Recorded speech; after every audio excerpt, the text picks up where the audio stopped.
So I want you to just imagine for a second that a rookie steps onto a professional sports stage Okay.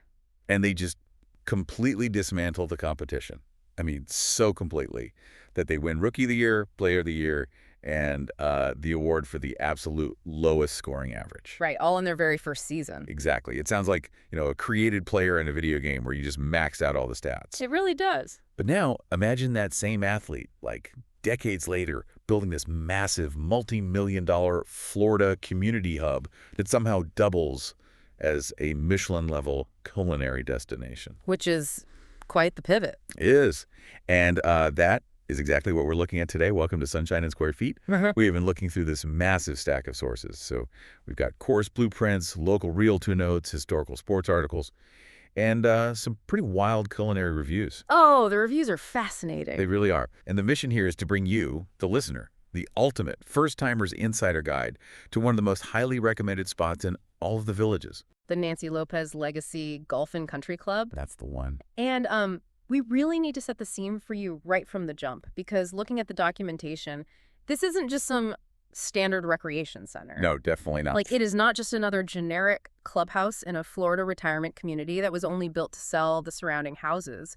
What the sources reveal is this incredibly unique ecosystem. Yeah, ecosystem is the perfect word for it. Right. It's this blend of sports history, genuine community philanthropy, championship-level golf architecture, and, as you mentioned, surprisingly elite fine dining. Yeah. And it's all operating synchronously in one location. Exactly.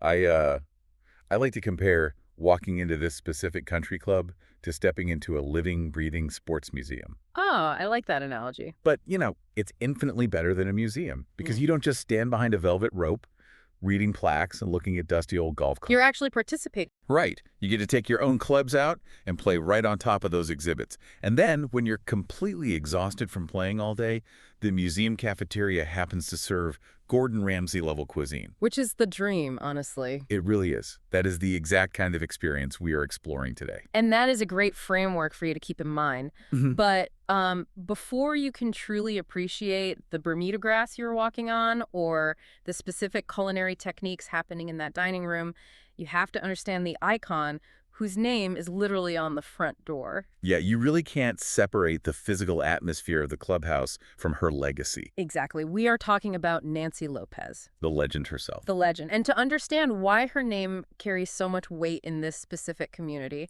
we really have to look back at the 1978 phenomenon. Oh, man. 1978. Yeah, that was Nancy's rookie season on the LPGA Tour. And the historical stats we pulled are just, they're jaw-dropping. They don't even look real. They don't. So in 1978, she won 9 separate tournaments.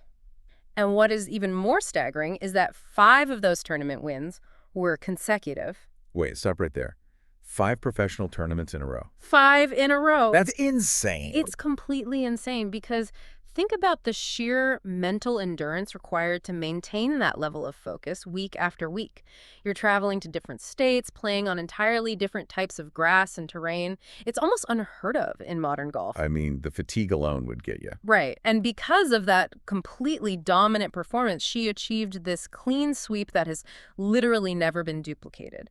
She became the absolute only woman to win Rookie of the Year, Player of the Year, and the Vare Trophy all in the exact same season. Okay, so for those who might not follow the nitty-gritty nuances of professional golf, explain exactly what the Vare Trophy represents, because that is the piece of hardware that really proves this wasn't just a fluke. Absolutely. So the Vare Trophy is awarded for the lowest scoring average on the entire tour for the whole year. Yeah, like anyone can get lucky and have a hot weekend to win a single tournament.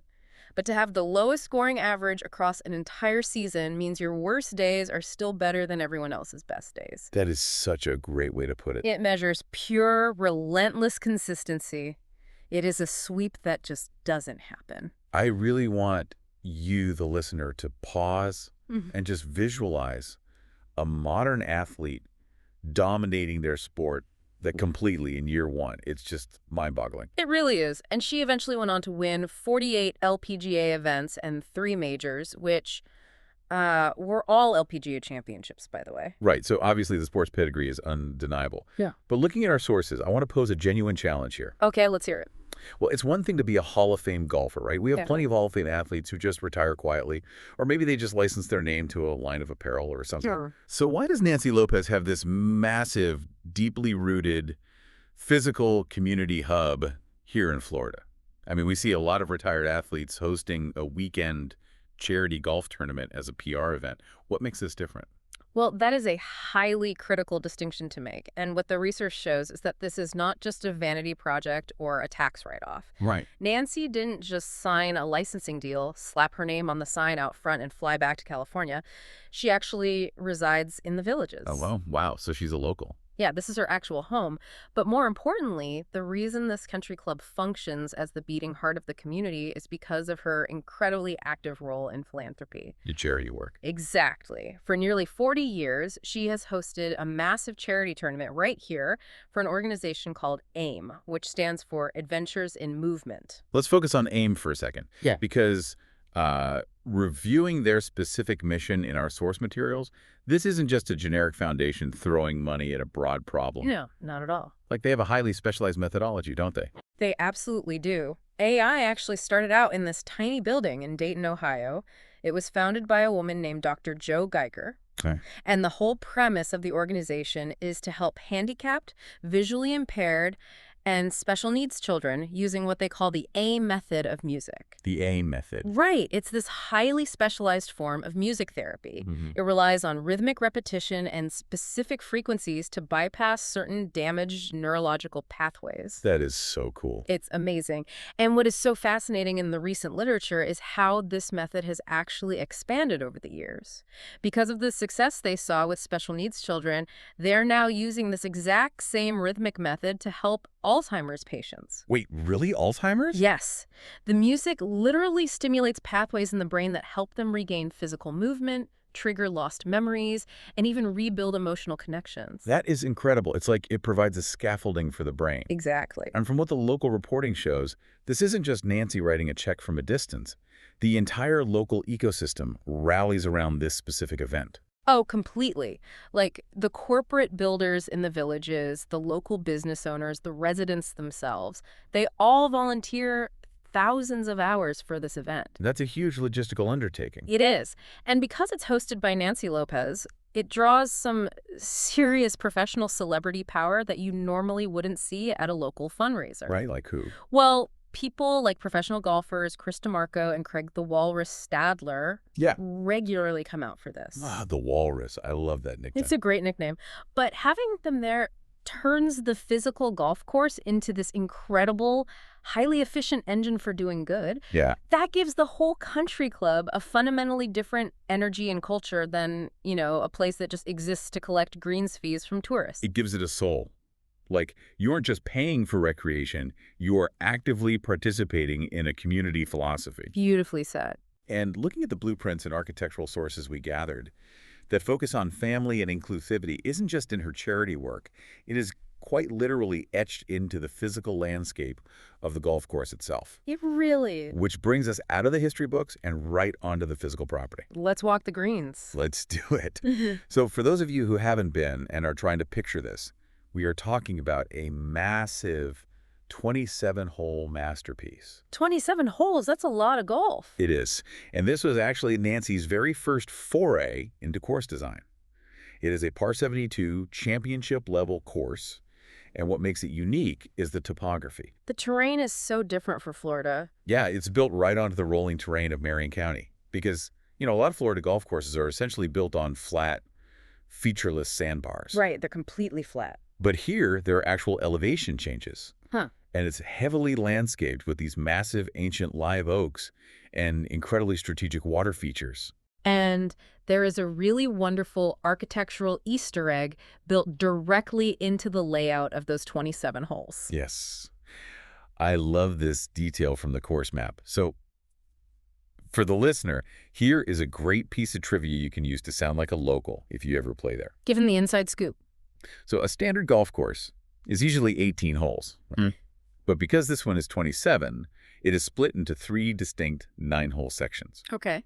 And those sections are named after Nancy's 3 daughters, Ashley, Erin, and Tori. See, it immediately personalizes the geography. You don't just say, oh, I'm playing the back nine. Right. You're playing the Ashley course, or you are teeing off on the Torrey course. It really anchors the physical property back to that core feeling of family we were just discussing. It really does. But beyond the sentimentality of the names, we really need to analyze the actual mechanics of the golf experience and the value proposition here, especially if you are a newcomer to the area or maybe someone who hasn't swung a club in years. Please do, because look, golf is notorious for being incredibly intimidating. Oh, absolutely. And sometimes downright hostile if you don't know the etiquette or the landscape. Exactly. But what makes the Lopez Legacy course so mechanically perfect for a newcomer is the architectural accessibility. Okay, what does that mean in practice? Basically, the course is meticulously designed to accommodate all skill levels simultaneously without ruining the pace of play. And they have a PGA-certified golf professional on staff, Steve Hansen, who meticulously guides the golf programs and clinics. Shout out to Steve. Yeah. So whether you are a scratch golfer, meaning you regularly shoot par and don't need a handicap, or you are just picking up a club for the first time in a decade, the course geometry works for you. That's amazing. And the value is mathematically hard to beat. The daily rates are amazingly affordable for a championship course. And that is heavily bolstered by the fact that residents of the villages get a free country club membership included with their lifestyle. You know, I was trying to find a way to conceptualize how a course can challenge a pro while still welcoming a beginner. Well, playing this course as a novice is almost like bowling with invisible bumpers. Oh, I like that. Like the architects built in these really wide landing zones and bailout areas, so the terrain naturally forgives your mistakes if you, say, slice the ball. Which I do frequently. Right, same. But for a pro, the placement of those live oaks and the water hazards forces you to thread the needle.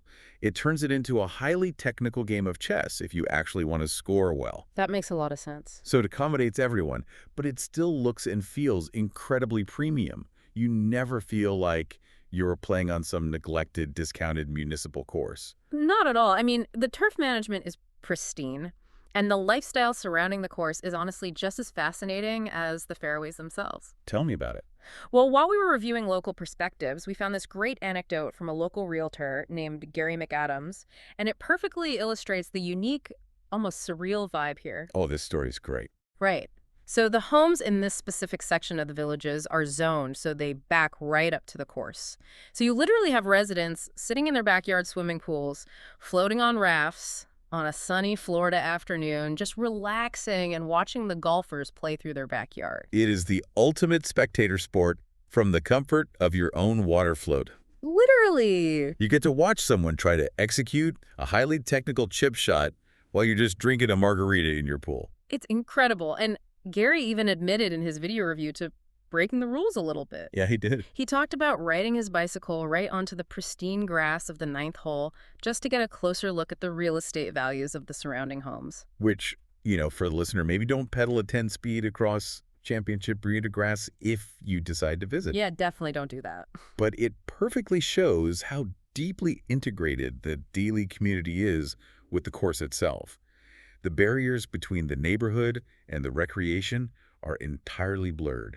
It is a completely integrated lifestyle. And hey, if hitting a golf ball isn't your primary passion, the sources show they also maintain private clay tennis courts right on site. Clay courts? Yeah, for those wanting some cardiovascular variety in their recreation. And the mechanics of a clay court are much softer on the knees than hard courts, which is just another nod to thoughtful design. Very true. So you can spend your morning sliding around the clay courts, your afternoon navigating the forced carries on the Erin course, and really make a full, exhaustive day of it. But listen, after a long day of analyzing the angles on the Ashley, Erin, or Torrey courses, or grinding it out on those clay tennis courts, your body's going to be running on empty. Oh yeah, you'll be famished. You are going to be starving, which leads us perfectly to the mechanism that powers the social side of this community.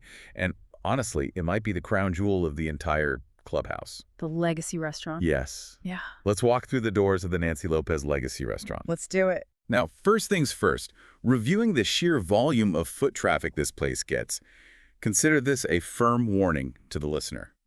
You absolutely must make a reservation. Seriously, don't risk it. Yeah, do not just walk up to the hostess stand expecting to grab a table for 4 at 6:30 on a Friday evening. It is incredibly popular, and once we look at the menu mechanics, you will understand exactly why. It really operates as a standalone culinary destination, regardless of the Gulf. Like, when you walk in, the interior aesthetic is designed to be very striking. It's beautiful. They utilize these famous, vibrant red walls inside that give the main dining room a very warm, energetic, and undeniably upscale feel. Right. It doesn't feel like a sterile cafeteria. Exactly. There is a large, beautifully appointed bar area that serves as a central social hub. And if you prefer the ambiance of the outdoors, even on the colder Florida winter nights, they've engineered this fantastic heated outdoor patio. Okay, let's break down the menu, though, because the food value here is something the culinary reviews consistently highlight as a complete anomaly for a golf course. It is surprisingly affordable given the execution. We are talking about a scenario where, for roughly $116 total, two people can sit down and get an absolute feast. That's crazy. And I am talking high-end, highly technical country club dining, not just burgers and fries. Well, give us the exact breakdown from the menu. What are the signature items we should be ordering? Well, the kitchen starts you off with this incredibly soft, fresh-baked bread served alongside house-made garlic butter. Oh, I'm sold already. I know, right? It seems like a simple thing, but the execution of the complimentary bread service really sets the tone for the kitchen's attention to detail. Definitely. From there, the appetizer that consistently dominates the reviews is the loaded baked potato soup. It is incredibly rich, and people just absolutely rave about it. Yeah. And for the main courses, you're looking at prime cuts of meat. You can get a perfectly medium-cooked New York strip steak, and they are completely unpretentious about it. They will serve it right up with A1 sauce if that is what you want. Which I love. Right. Or if you want something a bit more traditional, they have a chicken pot pie that is structurally renowned for being the ultimate elevated comfort food. Okay, I have to stop you there and push back on the culinary praise a little bit. Oh, really? Yeah, because whenever I hear about a restaurant attached to a golf course, I am naturally skeptical. Fair enough. I mean, people play 18 holes in the Florida sun, they drink 3 beers, and suddenly a microwaved hot dog tastes like a Michelin-starred meal to them, you know? That's a valid point. And I read a review where someone compared the risotto here to something you would get at Gordon Ramsay's Hell's Kitchen. Yes, I saw that too. So is the kitchen actually executing at that stinking good level? Or are people just delirious and starving? Explain the mechanics of why the food is actually good. It is a totally fair challenge, but the high praise is completely warranted by the culinary techniques they are using. That is the crazy part. Okay, sell me on it. The food is high quality across the board because they don't treat it as an afterthought to the golf. Take the risotto, for example. Okay. Risotto is a highly technical dish. It requires constant, undivided attention. You have to slowly add heated broth and stir continuously to release the starches from the arborio rice. Right, you can't just walk away from it. You cannot fake it, and you definitely cannot bulk prep it in a microwave. The fact that they consistently serve a creamy, perfectly textured risotto proves the kitchen staff is operating at a high level of culinary discipline. That makes total sense. And that New York strip literally melts in your mouth because they are sourcing high-quality cuts and resting the meat properly after searing it. The culinary team takes their job very seriously. If they can nail the chemistry of risotto, they definitely aren't cutting corners.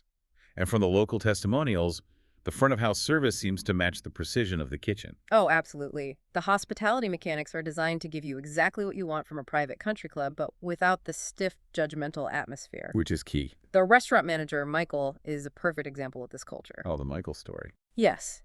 He is known for constantly walking the floor, checking on tables, and just reading the room perfectly. He is so genuinely friendly and familiar with the regular patrons that he even jokingly offered one of the guests a back rub at the table. That's hilarious. It is. It's that kind of welcoming, fun, low-stress environment where the staff actually wants you to have a good time. It sounds like the perfect balance of elite food and zero pretension. Mm.